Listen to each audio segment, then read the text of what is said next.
Pastor Manlikpot po ang ginamit ng Panginoon para po kayo ay makakilala sa Panginoon. Okay, siya. So, naging exciting po ba yung inyong pagkakilala sa Panginoon? Nang mga una, hindi. Tapos po? Ngayon hindi. Talagang mahigpit na pagkakapakilala.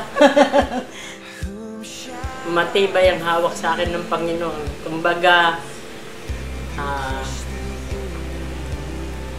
sa pagsubok na ginagawa sa akin, mapa-financial, talagang sa lahat.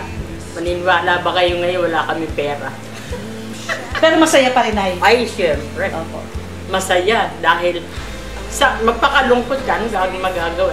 Baka magalit sa'yo si Lord. Pag nalungkot ka, sabi nga ang lahat itanggapin mo ng may kapayapaan. Paano naman po kayo ginamit ng Panginoon para po naman makaabot ng ibang kaluluwa?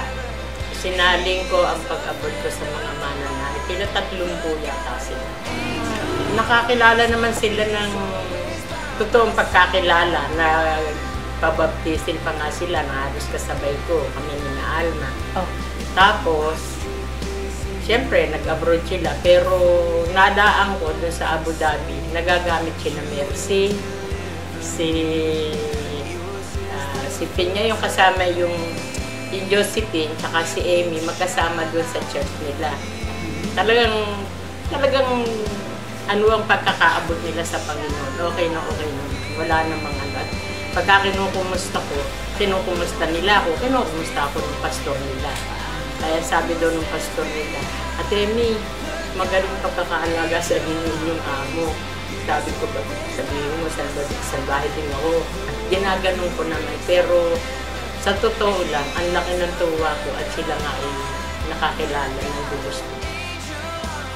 So ngayon po, nalaman ninyo na itong mga tao na naabot ninyo noon sa pamamagitan po ng Bible study, ngayon po ay nagagamit na ng Panginoon. Yung pong kagalakan, paano po ninyo na ipagpapasalamat sa Panginoon? Naku, walang katapusang pasalamat. Dahil yun lang yata yung ihahatid ko sa ng Panginoon, pasalamat. Na kung hindi niya ako ginanon, paano ako makakapag-akay? Dahil hindi nga ako Kristiyano. Paano ako makakapag-akay kung hindi nga ako natuto ng ganun? Kaya, yun lang talaga masasabi ko pagka ginagalit pa nga ako ni Nagiri. Dapat kayo na magpasto. Sa ngayon po, paano po nyo patuloy na nakikilala at patuloy kayo nakakapaglingkod sa Panginoon? Pinapanalangin ko sila na sana makakilala, makaakay pa sila ng katulad nila na para magkaroon sila ng magandang ano sa Panginoon.